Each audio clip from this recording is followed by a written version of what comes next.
Salutare tuturor! Astăzi o să vă iau într-o excursie în jurul insulei Koh Tao. Mi-am închiriat scooter și am închiriat și prietena și motocicletă, pentru că ei sunt amândoi de categorie grea și cu scooterul drumurile sunt foarte abrupte și nu prea face față dacă o să meargă cu un scooter normal și au luat decizia de a închiria o astfel de motocicletă. Adineauri am vrut să merg pe una dintre cele mai frumoase plaje de aici, de pe insulă, se numește Freedom Beach. Am ajuns la intrare, n-am parcat scuterele și vine un domn și zice: băi, trebuie să-mi plătiți 100 de baht intrare. Și eram 100 de baht intrare. Păi, stai așa că nu prea, care combinație? Normal plătești 20 de baht. Și face: nu, că aici sunt 3 lucruri pe care poți să le vezi, câte 20 de baht pentru fiecare, plus parcarea, plus nu mai știu ce. Și trebuie să-mi dați 100 de baht. Am încercat să negociez cu el și am zis: băi, îți dau 50. Nu, că eu doar lucrez aici. Dacă vrei să îmi plătești 100, bine, dacă nu, pleacă acasă. Și am zis: ok, mă duc acasă. Also here, everywhere we have to pay 50 baht. Uite, și aici trebuie să plătim 50 de baht. 25, come on. 25. Why?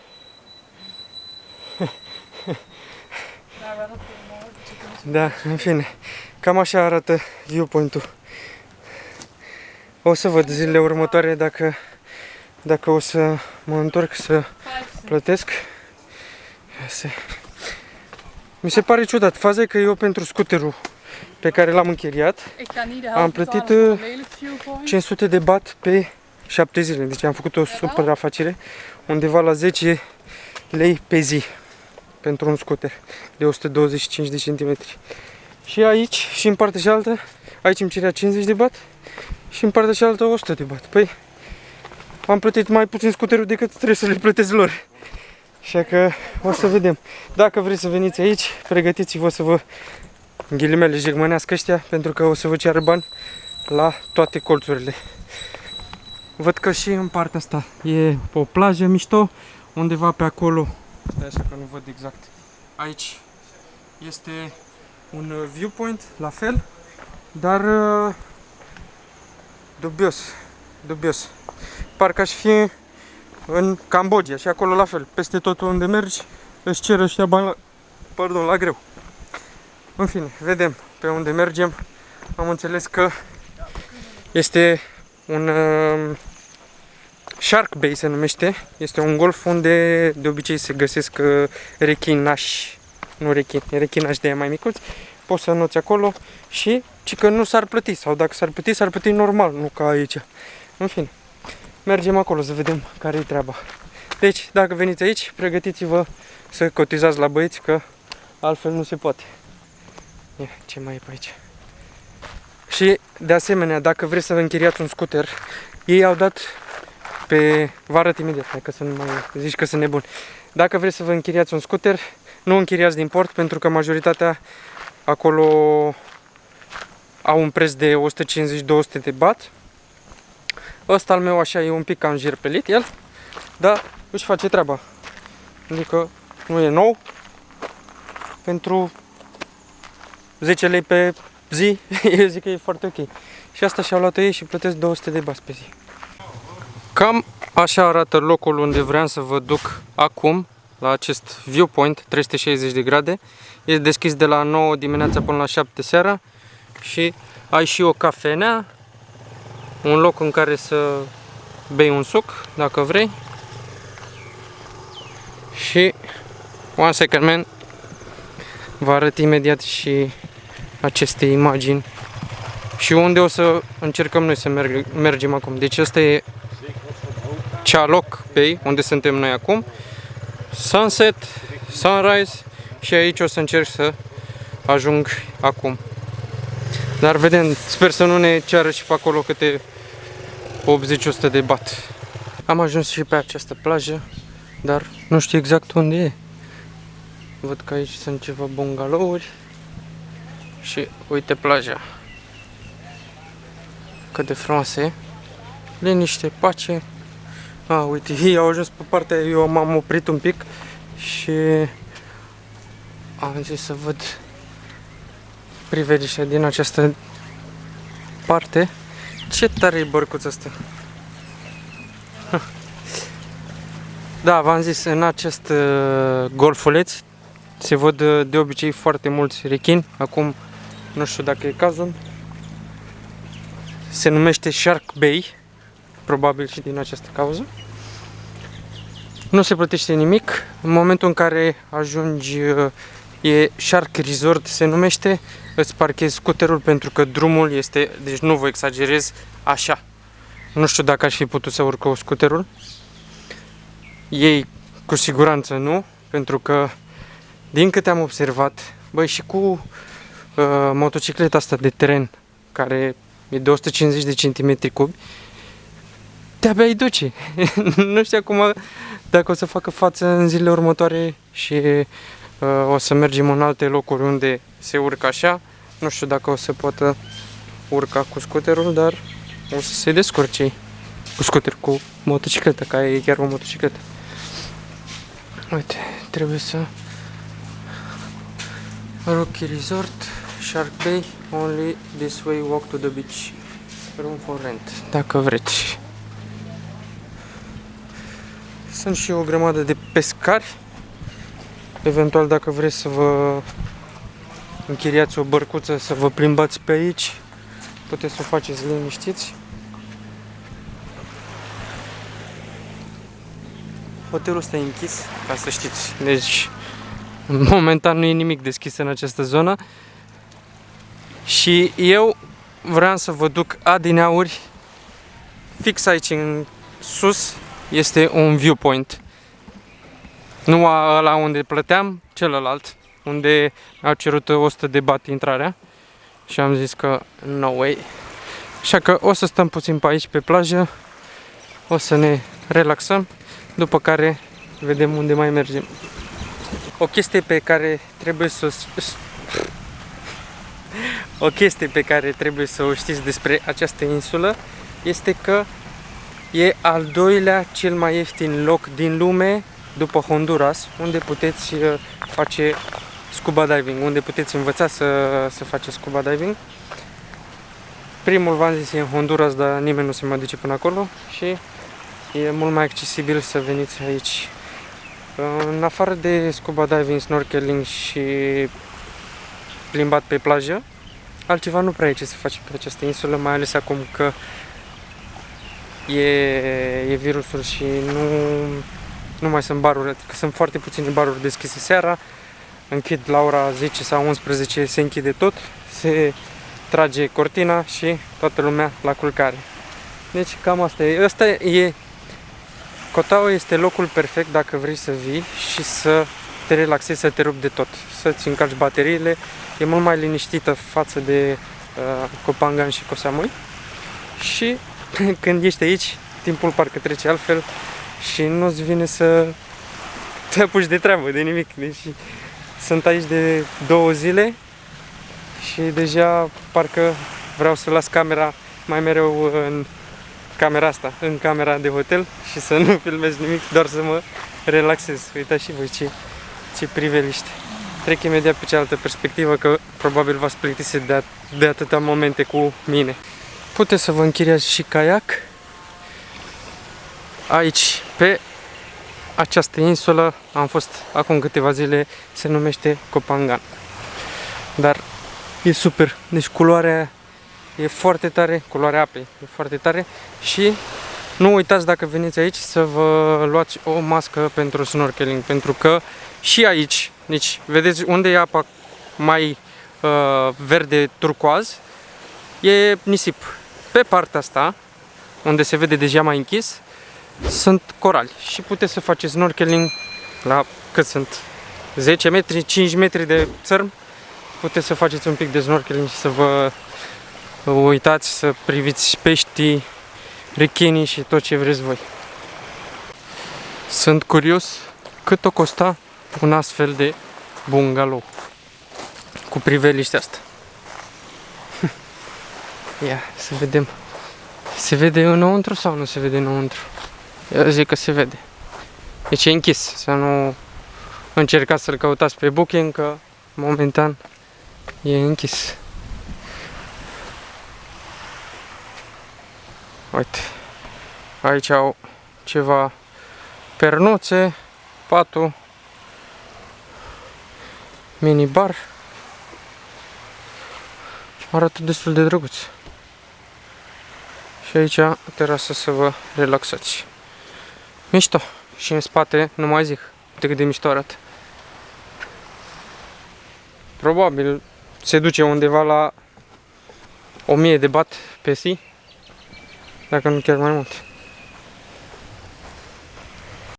Ne-am oprit să mâncăm ceva, pentru că după notat știți că se face foame.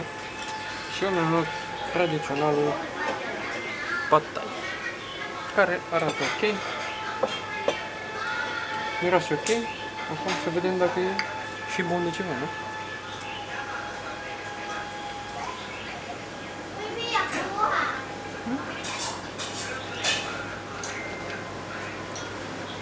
E bunicel, nu pot spune că e cel mai bun pad thai pe care l-am mâncat vreodată, dar când ți-e foame merge orice.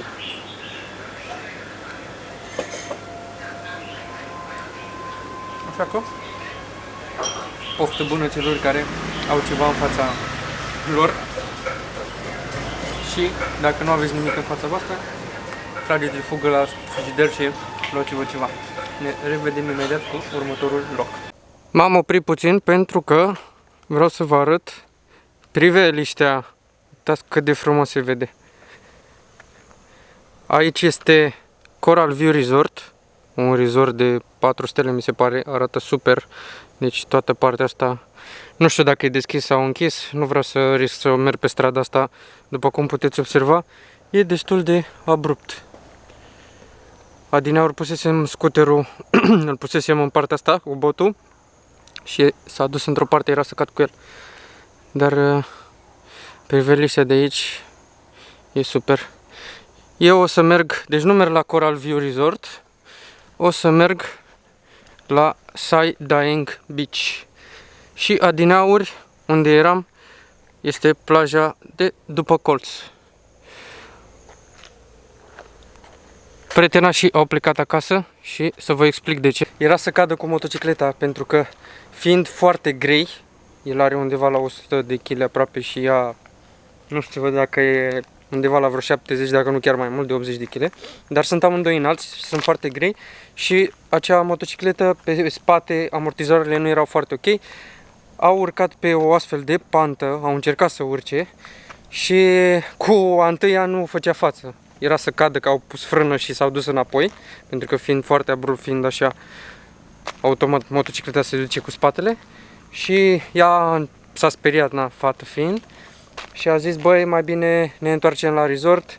Oricum ei au închiriat scuterul, motocicleta doar pe o zi, pentru că au zis dacă o să fie ok, o să închiriem și pentru zilele următoare. Așa că o să-și lase scuterul, o să-și lase motocicleta la locul de unde au închiriat-o și mâine, din câte am înțeles, nu mai vor să meargă să exploreze insula, ci se gândeau să facă un fun diving. Apropo, chestia asta este foarte, foarte rară aici în Koh Tao, nu prea îți dă cască în momentul în care îți închiriezi scooter. Stai, așa că mă deranjează. Și peste tot pe unde mergi, vezi lume fără cască. Și plus poliția nu zice nimic acum, cel puțin în perioada asta.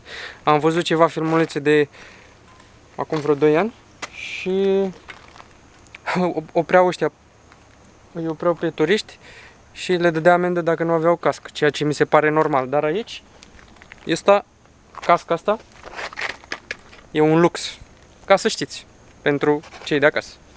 Pentru a ajunge la plajă trebuie să îți parchezi scuterul aici. Nu se plătește nimic, cel puțin acum, pentru că nu e nimeni. Vreau să vă arăt o altă plajă și o să vă explic și de ce este frumoasă această plajă. Se numește Aoleuc Bay. După cum se poate observa, e wow! Cred că unul dintre cele mai frumoase locuri pe care le-am văzut până acum în Koh Tao. Și în acest golfuleț de obicei se găsește un număr foarte mare de broaște țestoase. De aici de sus nu văd nimic, văd doar broaștele astea două. Dar probabil dacă te duci și faci snorkeling sau te duci mai aproape de aici de plajă, ai șanse mari să vezi țestoase. Eu o să merg momentan aici, pe Sai Daeng Beach, și vedem cum se prezintă această plajă, pentru că văzusem pe hartă, arăta destul de frumos și am verificat și pozele pe internet, dar știți cum e, în ziua de azi cu internetul te face praf. Ai impresia că mergi într-un loc super și când ajungi e pilaf. Așa că o să vedem imediat cum se prezintă și o să vă arăt și vouă, bineînțeles. Nu te lasă să intri pe aici cu scuterul pentru că este foarte abrupt și riști să faci un accident. Mai am puțin până jos. Aceasta este plaja. Micuță, intimă, nu te deranjează nimeni. Ai bungalow-ul tău cel mai probabil și e super. Cât de tare o fi să ai o cameră aici? Eu zic că e destul de tare. Hai să vedem mai jos cum stă treaba. Ce zici, mă, tu acolo? Ce că ia uite și pe ăsta cu camera. Sărut mânușițele. Ați văzut? M-a înțeles.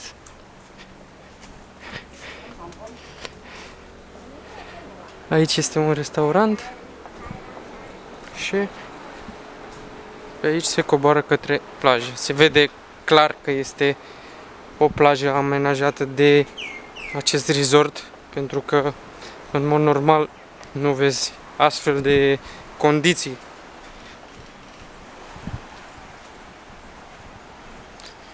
Super. Văd și ceva turiști, dar acum cât de mulți nu știu.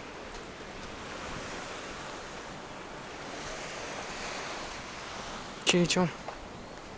Probabil o sală de conferințe, ceva. Da, uite că e scris...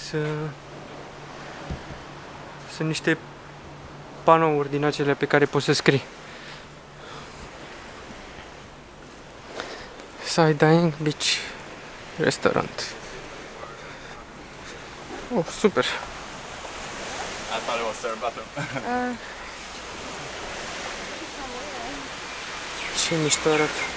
Uite, dacă arunci gunoiul sau fumezi pe plajă, primești 2000 de baht amendă. Și nu ai voie cu câini sau cu mâncare. De fapt, câini, pisici, șopârle, hamsteri, n-ai voie să vii cu ei aici. Informații pentru cei care vor să intre în apă: nu ai voie să stai pe coral, nu ai voie cu încălțămintea aceea pentru a merge în apă și nici cu labele de scafandru, nu atingeți peștii și să arunci gunoiul unde trebuie. Da, e foarte tare. Stai aici, îți iei o băuturică și te relaxezi.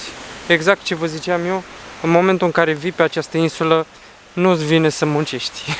Nu știu de ce, dar e totul, are așa un aer relaxant și parcă... Ia să cobor. Parcă se oprește totul și nu vrei decât să te relaxezi. Foarte drăguță plaja. Probabil zilele următoare o să vin să mă relaxez și eu aici. Dacă vreți să închiriați caiac, nu știu cât de mult o costa, dar cred că e locul perfect să îți închiriezi un caiac. Mergi și pe această insuliță, poți urca până sus. Și asta, mamă, de ce? E plin de corali. O chestie importantă pe care nu o știți: nu doar oamenii distrug coralii, ci și broasele testoase. Pentru că în interiorul coralului este o substanță pe care broasca testoasă adoră să o mănânce. Și în momentul în care simte mirosul, se duce, distruge acest coral și bagă la ghiozdan. Deci nu doar oamenii sunt de vină, dar oricum, na, oamenii strică pentru că vor să vadă, nu din necesitate. Broasca testoasă strică pentru că vrea să mănânce, nu? E și normal. Un lucru mișto pe care îl puteți face în momentul în care ajungeți pe această plajă e să mergeți pe aici, pe lângă. După cum puteți observa, au aranjat oamenii ăștia trepte și drumul ca să nu pățiți nimic. Și asta e priveliștea de după stânci. Arată super. Aveți grijă să vă luați ciupicei Adidas, pentru că dacă ești în șlapi, nu știu cât de ok e. Eventual puteți să vă luați, cum îi zice, sandale. Văd că sunt și o grămadă de crabi pe aici. Dacă reușesc să vi arăt. Uite. Ia să încerc să mă apropii. Uite cum fug. Țic, țic, țic.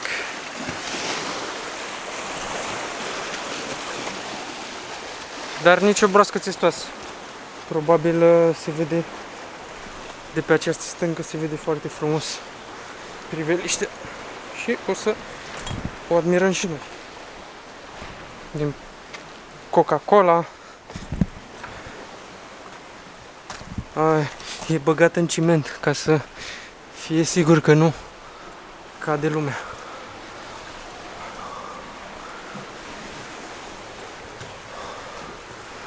Hop, ce s-a întâmplat aici? Unul mai cu greutate a venit. Și a ajuns pe partea cealaltă.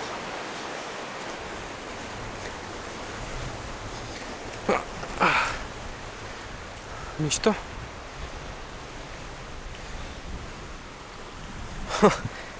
Uitați cum stă piatra asta.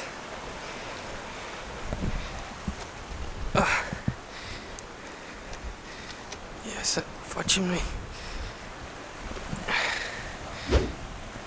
Să mă bag, să nu mă bag. Mă bag, mă, cum să nu mă bag, ce ați nebunit? Pentru o distanță așa de mică. Chiar așa. Mamă, ce mișto e de aici. Cât de tare e priveliștea.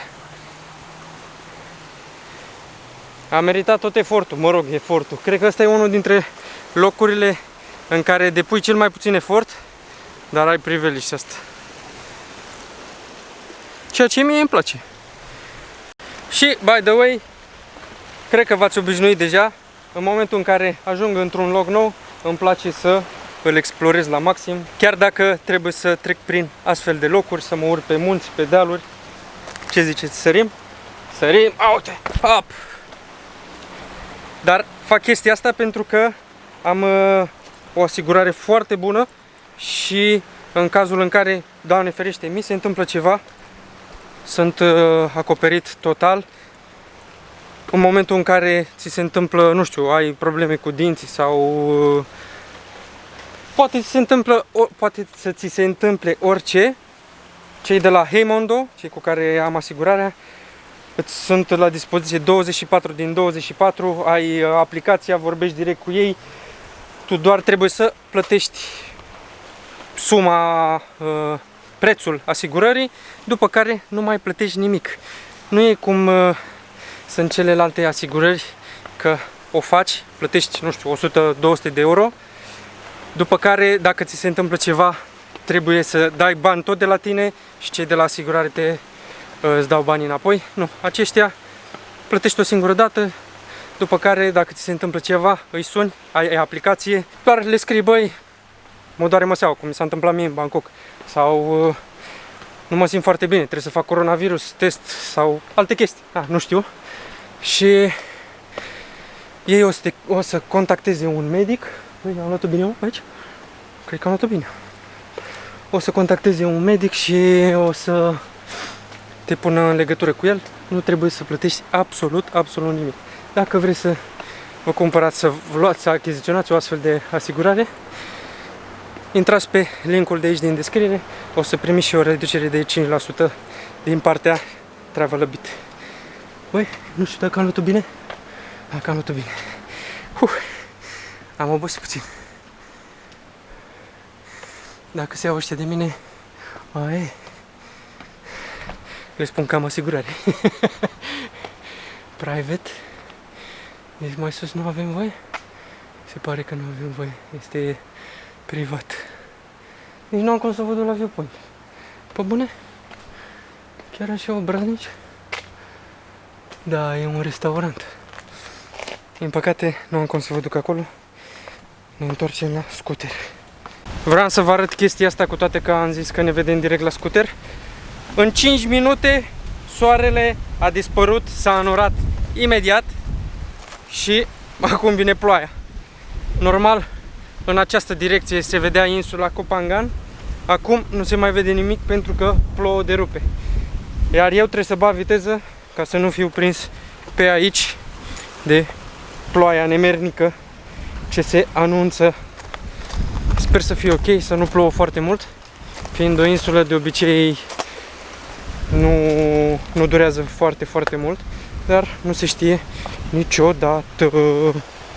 Din păcate sau din fericire, exact în momentul în care am ajuns să iau scuterul, a început să plouă. Nu plouă foarte tare, dar în momentul în care mergi pe motor, pe scooter, pe orice mijloc de transport, fără 4 roți și fără să fie acoperit, te cam deranjează. Așa că o să-mi închei vlogul aici. Sper că v-a plăcut. În cazul în care nu v-a plăcut, dați un like. Deci dacă nu v-a plăcut, dați un like. Glumesc, bineînțeles. Dați un like, un share pe Facebook sau pe Instagram. Și nu uitați să lăsați un coment, să-mi spuneți: băi, a fost mișto, n-a fost mișto, mai vrem să vedem chestii de genul ăsta, pentru că de cele mai multe ori eu filmez doar locuri gen cum au fost cele de azi. Nu prea am cum să stau de vorbă cu lumea, pentru că am observat chestia asta în Koh Tao. În momentul în care vrei să stai de vorbă cu ei, sunt un pic cam reticenți și se uită un pic cam urât la tine. Așa că nu o să insist pe această chestie. V-am zis la începutul vlogului, în această insulă, în afară de snorkeling, plaje și relax și vreo 4 viewpoint-uri, nu ai ce să faci, așa că nu știu cât de multe vloguri o să fac de aici. Pentru cei care vor să stea de vorbă cu mine, pot să mă găsească pe Instagram Travelabit, apăsați și acolo pe butonul de follow pentru a vedea o perspectivă diferită față de ceea ce vedeți aici pe YouTube. Pentru cei care nu au Instagram, mă pot găsi pe Facebook Travelabit, pagina oficială, și Metinabit, pagina personală. Îmi lăsați acolo mesaj și îmi trimiteți poze, îmi spuneți: băi, vreau și eu poza asta. Tot ce doriți, stăm de vorbă pe Facebook sau pe Instagram. Iar mie nu rămâne să vă spun decât, ca în fiecare seară, v-am amețit deja, let's travel a bit!